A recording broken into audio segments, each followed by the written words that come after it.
হযরত আলী রাদিয়াল্লাহু তাআলা আনহু ফজরের নামাজ আদায় করার জন্য মসজিদে গেলেন।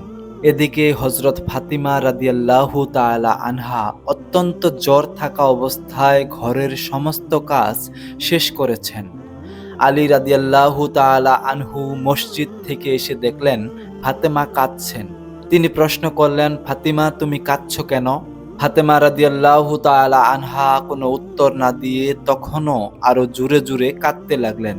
আলী রাদিয়াল্লাহু তাআলা আনহু কয়েকবার প্রশ্ন করার পর মা ফাতিমা কাঁদতে কাঁদতে বলল, আমি স্বপ্নের মধ্যে দেখেছি আমার আব্বাজান হযরত মুহাম্মদ সাল্লাল্লাহু আলাইহি ওয়াসাল্লাম আমার ঘরের মধ্যে ঢুকে কি যেন তালাশ করছেন।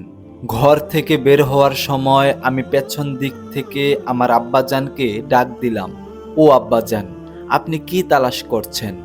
আব্বাজানও তখন বললেন, ও আমার ফাতিমা, আমি তো তোমাকেই তালাশ করছি, তোমাকে নিয়ে যাওয়ার জন্য। আরো বললেন, ও আমার ফাতেমা, আজকে তো তুমি রোজা রাখবে, সেহরি করবে আলীর দস্তরখানায় আর ইফতার করবে আমার দস্তরখানায়।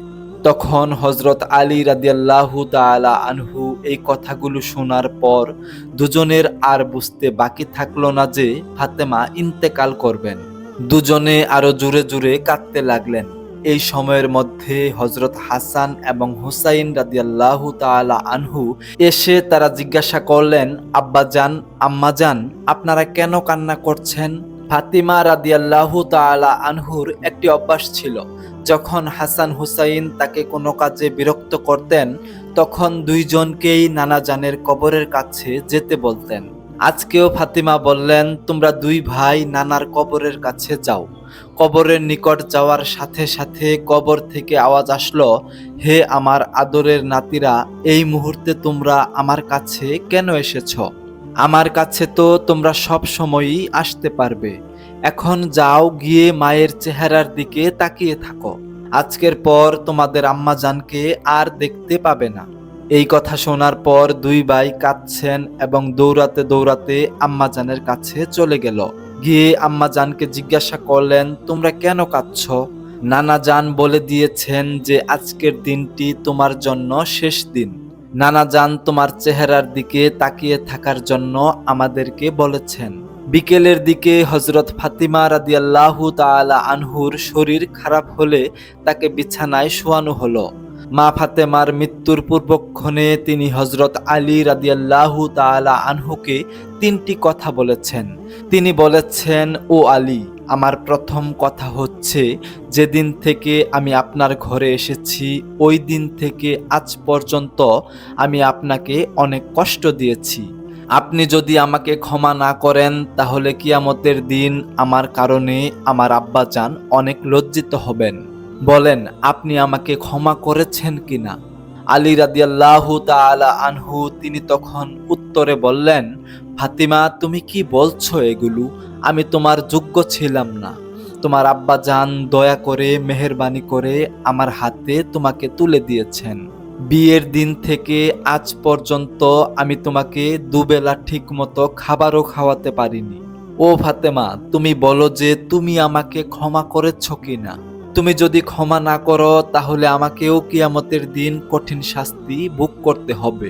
তখন ফাতিমা রাদিয়াল্লাহু তাআলা আনহু বললেন, হে আলী, আপনার সাথে আমার দ্বিতীয় কথা হলো, আমি মারা যাওয়ার পর আপনি আপনার পছন্দ মতো বিয়ে করে নেবেন। আমি আপনাকে অনুমতি দিলাম। আমার বাচ্চা দুটিকে সপ্তাহে একদিন আপনার কোলে নিয়ে ঘুমাবেন। আপনার সাথে আমার তৃতীয় কথা হলো, সন্তান যখন বড় হবে তখন তাদের দুই ভাইকে আল্লাহর রাস্তায় সমর্পণ করে দেবেন এবং আমাকে রাতের বেলায় দাফন করবেন। তখন হযরত আলী রাদিয়াল্লাহু তাআলা আনহু বললেন, তুমি নবীর মেয়ে, আমি সবখানে খবর দিয়ে তোমায় দাফন করব, এতে সমস্যা কি? ফাতিমা রাদিয়াল্লাহু তাআলা আনহু এর উত্তরে বললেন, না, কারণ আমার কাফনের কাপড় দেখে সবাই অনুমান করবে নবীর মেয়ে কতটুকু লম্বা ছিল, কতটুকু স্বাস্থ্যবান ছিল। এতে আমার পর্দা ভঙ্গ হবে। মা ফাতিমার মৃত্যুর পর তার লাশের খাটিয়া বহন করার মানুষ মাত্র 3 জন ছিলেন, হযরত আলী রাদিয়াল্লাহু তাআলা আনহু এবং ছোট হাসান এবং হুসাইন রাদিয়াল্লাহু তাআলা আনহু। হযরত আলী তখন ভীষণ চিন্তায় পড়ে গেলেন। তিনি ভাবতে লাগলেন যে খাটিয়া বহন করার জন্য আরো একজন লোকের প্রয়োজন হবে, তাহলে চার কোনায় চারজন কাঁধে নিতে পারবেন।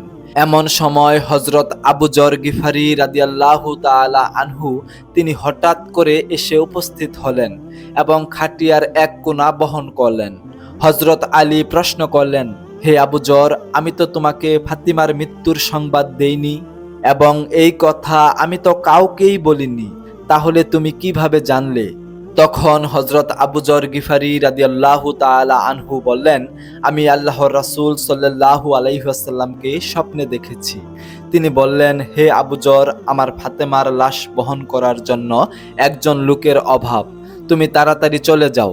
হে আলী, আমাকে তো হুজুর সাল্লাল্লাহু আলাইহি ওয়াসাল্লাম আসতে বলেছে, তাই আমি এসেছি, তোমরা তো আমাকে আসতে বলনি। রাতে এসে রাসূল সাল্লাল্লাহু আলাইহি ওয়াসাল্লাম স্বপ্নে আমাকে এসব বলে গিয়েছেন।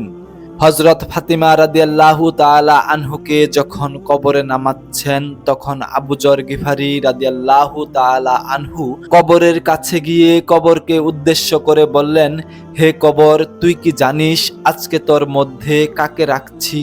উনি হচ্ছেন জান্নাতের সকল মহিলাদের সর্দার, হযরত ফাতিমা রাদিয়াল্লাহু তাআলা আনহু। কবর থেকে কোনো আওয়াজ আসলো না। তিনি আবারও বললেন, উনি হাসান এবং হুসাইনের আম্মা যান। এবারও আগের মতো কোনো আওয়াজ আসলো না। তিনি পুনরায় বললেন, উনি হচ্ছেন হযরত আলী রাদিয়াল্লাহু তাআলা আনহুর স্ত্রী। তারপরও কবর থেকে কোনো আওয়াজ আসলো না। আবু যর গিফারি রাদিয়াল্লাহু তাআলা আনহু অবশেষে বললেন, তিনি হচ্ছেন দুজাহানের বাদশাহ সাল্লাল্লাহু আলাইহি ওয়াসাল্লামের মেয়ে, খবরদার কোনো বেয়াদবি করবি না। আল্লাহ তাআলা তখন কবরের জবান খুলে দিলেন। কবর বলল, আমি অন্ধকার ঘর, আমি সাপ বিচ্ছুর ঘর, আমি এমন একটি ঘর যার মধ্যে কোনো বংশ পরিচয় কাজ হয় না। আমি দুজাহানের বাদশার মেয়েকে চিনি না, আমি হযরত আলীর স্ত্রীকে চিনি না, আমি হাসান হুসাইনের আম্মাকেও চিনি না, আমি জান্নাতের মহিলাদের সর্দারনিকেও চিনি না। আমি শুধু চিনি ঈমান এবং আমল। আমার মধ্যে কেউ যদি ভালো আমল নিয়ে আসে, তাকে আমি কবরে প্রবেশ করার সাথে সাথে জান্নাতের বিছানা বিছিয়ে দেব। আর যদি কেউ খারাপ আমল নিয়ে আসে, আমি তাকে কবরের দুই দিক থেকে এমন জোরে চাপ দেব যে তার হাড় মাংস মাটি একত্রে মিশে যাবে। সুপ্রিয় দর্শক, আজকের ভিডিওটি এই পর্যন্তই ছিল। ভিডিওটি ভালো লাগলে অবশ্যই লাইক, কমেন্ট, শেয়ার এবং সাবস্ক্রাইব করবেন। ধন্যবাদ। আসসালামু আলাইকুম ওয়া রাহমাতুল্লাহ।